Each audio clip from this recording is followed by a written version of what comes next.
Се е подготвено за утрешното гласање во вториот круг од претседателските избори, соопшти од Општинската изборна комисија Тетово. Инаку денес гласаат болните лица и тие кои што се сместени во казнено-поправните установи. Општинската изборна комисија Тетово денес го достави гласачкиот материјал до 117 избирачки места.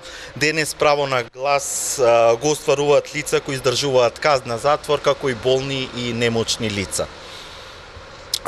До сега отворено е гласачкото место во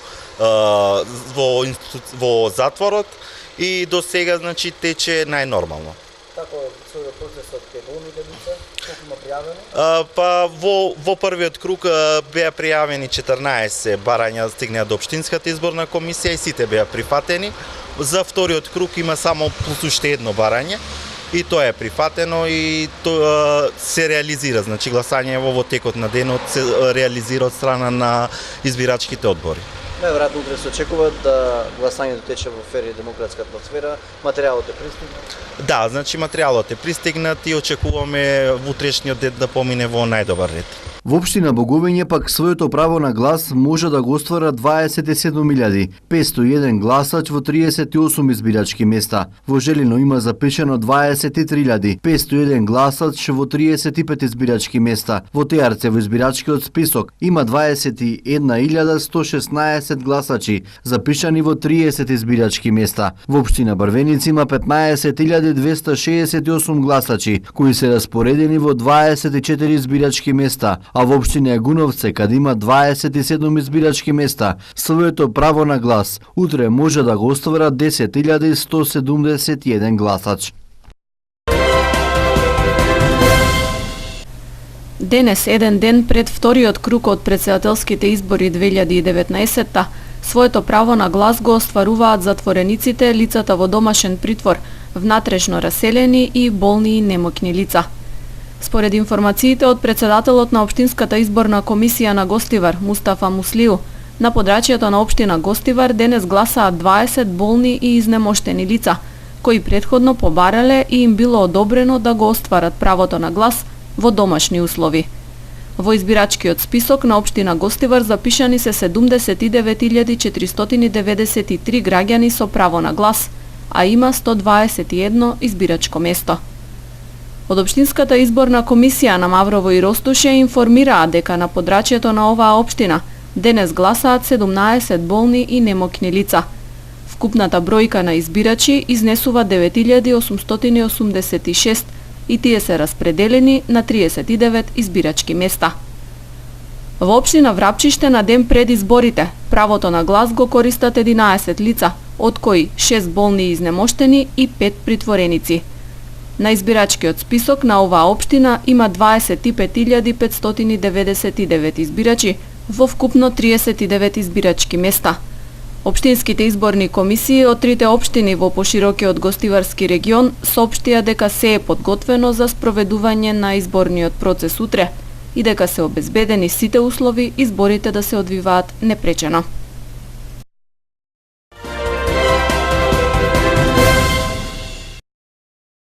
На полнок завршува изборната кампања за вториот круг од претседателските избори и за предвремените локални што ќе содржат во општините Охрид и Ново село и започна изборниот мол. Денеска, ден пред избори, своето право на глас може да го остварат 1640 лица во казнено-поправните домови и лица кои се во притвор, 7 внатрешно раселени лица, како и 4540 немокни и болни, кои го побарале тоа од општинските изборни комисии.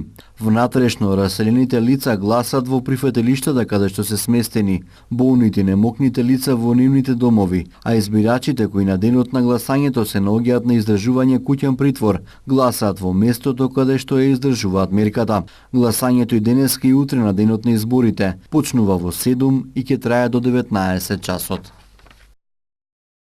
И за овој втор круг на гласање веќе се отворени гласачките места во 32 наши дипломатско-конзуларни представништва во странство, каде што 1781 гласач кои се пријавиле и чии пријави се прифатени од Државната изборна комисија имаат можност да го остварат своето избирачко право. Исклучок се само гласачките места во САД и Канада, кои ќе бидат отворени во 7 часот согласно временската зона на самото дипломатско-конзуларно представништво. Антивакциналната кампања која изминатиот период постоеше во земјава е најголемиот виновник за зголемениот број на лица заболени од морбили. Се тврдеше дека МРП вакцината предизвикува аутизам кај децата, но според најновите истражувања, појавата на оваа состојба е поврзана со користењето електронски уреди, а не со вакцината. Покрај ова за прогласување епидемија на морбили во Тетово, медицинските лица како причина ја наведуваат и немањето доволен кадар во службата за превенција.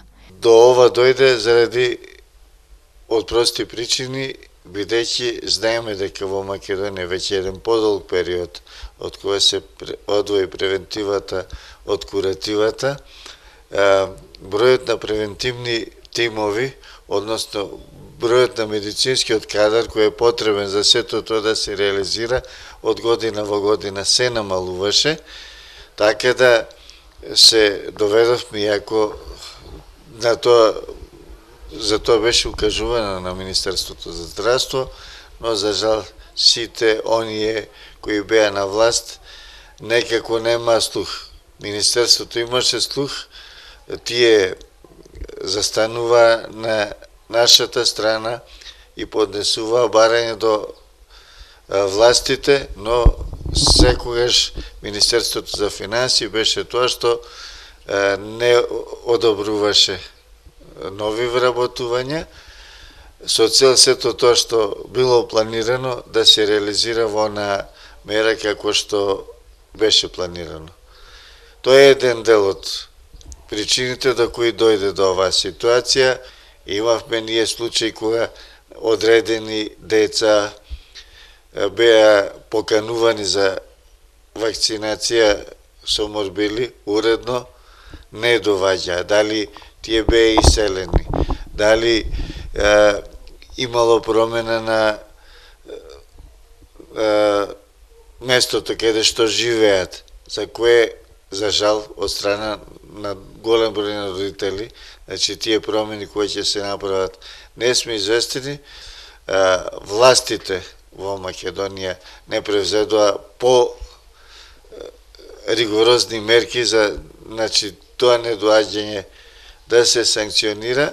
Третата најголема причина за недоволно вакцинирање, односно ако е предвидено дека барем 95% од населението да биде офатено со подложно население, значи да биде офатено со вакцинирање,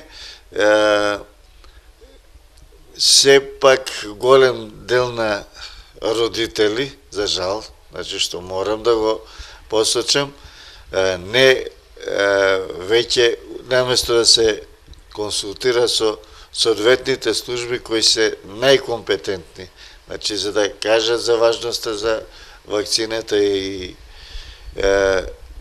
како тоа ќе делува на децата, кај нив е поважен доктор Google, односно на интернетот се објавуваат информации кои се неточни, непроверени и луѓето наместо да им веруваат на медицинскиот кадар, веруваат тоа што ќе прочитаат на интернет, па дојде до одбивање, беа јаки антивакциналните кампањи и токму од тие причини дојде да биде ситуацијата ваква. Значи, тие антивакцинални кампањи излегува дека се само еден голем факт против вакцината, но мислам дека полека созрева населението, дека тоа што се кажува од страна на компетентните лица, односно медицинскиот кадар, е најголемата вистина и дека токму вакцината треба да се спроведе. Вакцината против морбили е ефикасна во превенција на болеста. Исто така, за да се избегне понатамошно ширење на болеста, треба да се избегнуваат контакти со други лица. најпрвин, значи, ако моментално, значи, по законските прописи, до прогласување на епидемија, вакцината требаше да ја примат деца со навршени година дена, односно првата ревакцинација настапуваше, значи, на 6 годишна возраст, односно во првото деление на основното училиште. Значи, сега заради епидемијата, значи, тоа ниво на давање на вакцината се спушти на пониска возраст, значи, кај деца од 6 месеци до 12 и децата што се постари од 12 месеци, значи, во тој момент, ако знаеме дека некој бил во контакт со заболен од морбили, значи, треба да го заборавиме она одење на гости, на места каде што може да се прошири, значи луѓе кои не се комплетно заштитени со вакцината или не примиле вакцина, значи да не идеме таму и на тој начин да ја расшириме вакцина. Значи треба да се избегнуваат контакти, значи така несигурни, непроверени, ако веќе самите знаеме дека сме биле во контакт со некој тако болен, значи тоа да се сведе на минимум, односно ако може воопшто да не се спроведува се додека не се прогласи дека епидемијата е завршена и дека може, значи, да се вратиме во тој нормален начин на живење. Значи, морам да кажам дека самата вакцина не може 100% да го заштити детето од тоа да не може да заболи од морбили. Но и ако заболи, значи тоа ќе биде блага форма, бидејќи веќе организмот создал одреден имунитет, значи нема да ги има тие животно загрозувачки компликации како што е воспаление на мозокот, односно тешки пневмонии и низ за други причини кои сега ги имаме со децата кои се во тешка состојба, па не само децата и возрастните кои не биле вакцинирани.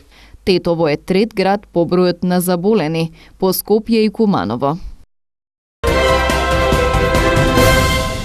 Во пресред на празникот Свети Георгиј во недела 5 мај во манастирскиот комплекс кој го носи името Новој Светец во село Рајчица Дебарско, за прв пат во историјата ќе се замонашат 3 монахињи. Сестра Ефимија од сестринството на овој манастир вели дека со овој светот чин манастирот ќе има 14 монахињи. Манастирот се подготвува, нели, за манастирската главна слава, тоа е Ѓурѓовден, 5 према 6 мај.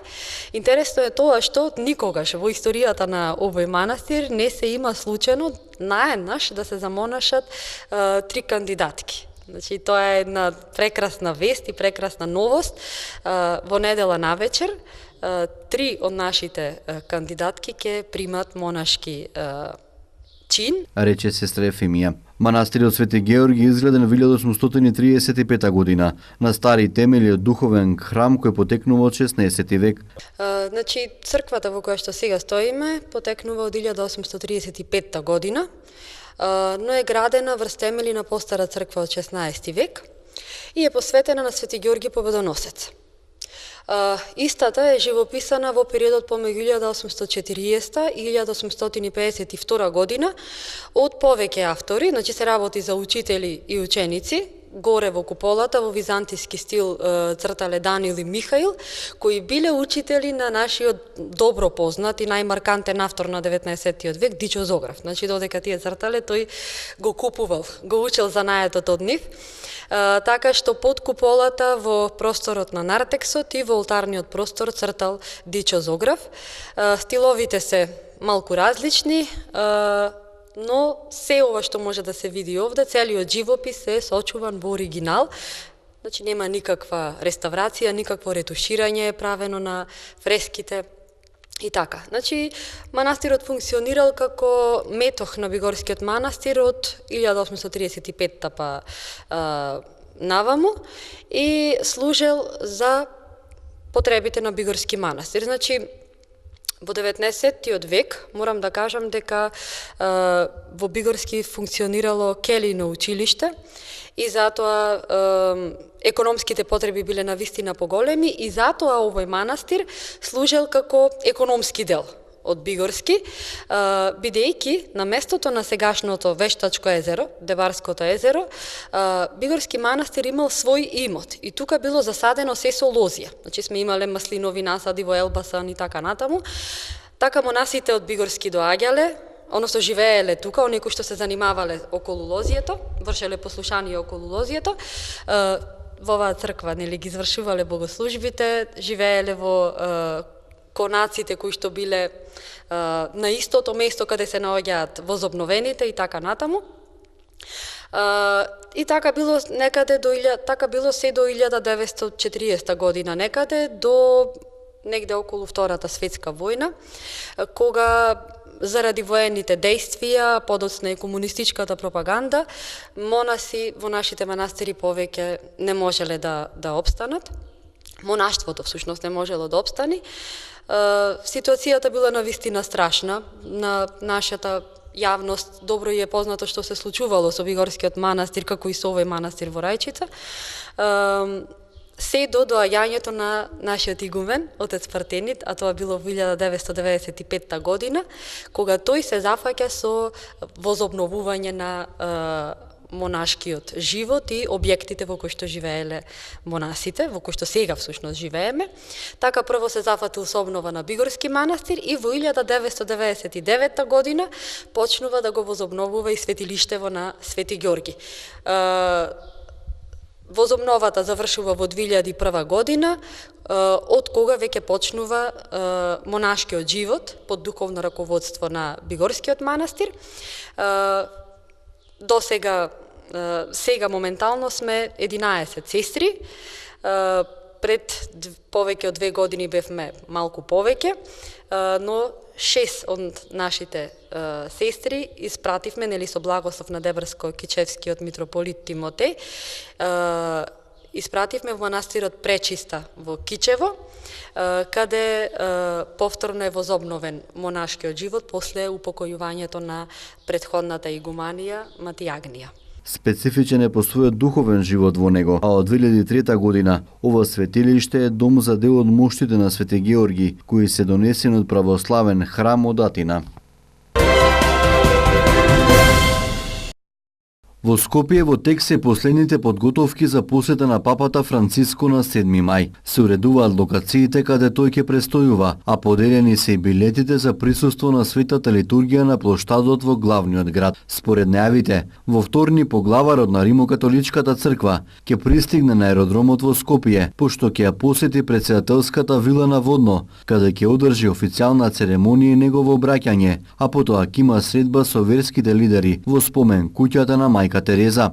Папата на плоштадот Македонија ќе одржи света литургија на која се очекува да присуствуваат 15.000 луѓе, а потоа тој ќе одржи екуменска и меѓурелигијска средба со младите во католичката црква. За време на посетата на папата Франциско во Скопје ќе важат посебни правила за движење низ градот, а сите граѓани кои ќе пристапат во зоната на централното градско подрачје од 6 до 19 часот ќе мора да се идентификуваат со вазечки документ и да поминат низ безбедносна проверка. Северна Македонија ќе биде 42-та земја што ќе ја посети папата Франциско од неговото устоличување како понтив на Римокатоличката црква во 2013 година. Папата треба да пристигне во апостолската посета на земјава на 7 мај, а претходно ќе ја посети Бугарија. Папата Франциск непосредно пред неговата апостолска посета на државата на 7 мај во Скопје испрати порака до сите граѓани на нашата земја. Cari fratelli e sorelle della Macedonia del Nord, attraverso questo breve messaggio vorrei esprimervi la mia gioia e i sentimenti di affetto che provo per il vostro popolo e per la Chiesa che vive nella vostra terra. Dopo che il vostro paese raggiunse l'indipendenza, la Santa Sede ha voluto stabilire con esso rapporti di amicizia e relazioni diplomatiche. Oggi più che mai c'è bisogno di far crescere in Europa e nel mondo intero la cultura dell'incontro. la cultura della fraternità. E io verrò in mezzo a voi a seminare questi semi, sicuro che la vostra è terra buona, che saprà accoglierli e portarle frutto. Infatti, la peculiare bellezza del volto del vostro paese si deve proprio alla varietà delle culture e delle appartenenze etniche e religiose che vi abitano. Certo, la convivenza non è sempre facile, lo sappiamo, ma è una fatica che vale la pena di fare perché i mosaici più belli sono quelli più ricchi di colori. Affido la mia vita all'intercessione di una grande santa, figlia della vostra terra, Madre Teresa, nata e cresciuta a Skopje e diventata con la grazia di Dio una coraggiosa missionaria della carità di Cristo nel mondo, dando conforto e dignità ai più poveri tra i poveri. Cari amici, prepariamo il nostro incontro con la preghiera, perché sia fecondo di pace e di ogni bene per tutto il vostro popolo. Dio vi benedica.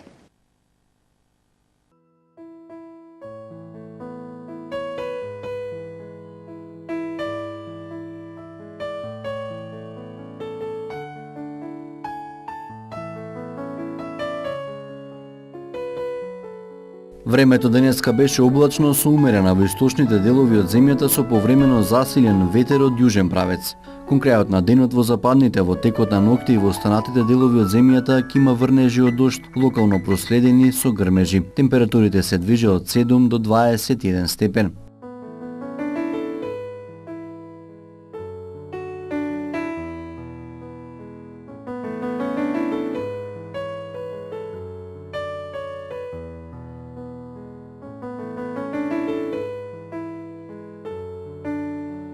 За утре метеоролозите најавуваат претежно облачно со врнежи од дожд, кои локално ќе бидат пообилни, проследени со грмежи и силен ветер. Ќе дува умерен до засилен ветер од јужен правец. Температурата ќе се движи од 7 до 18 степени.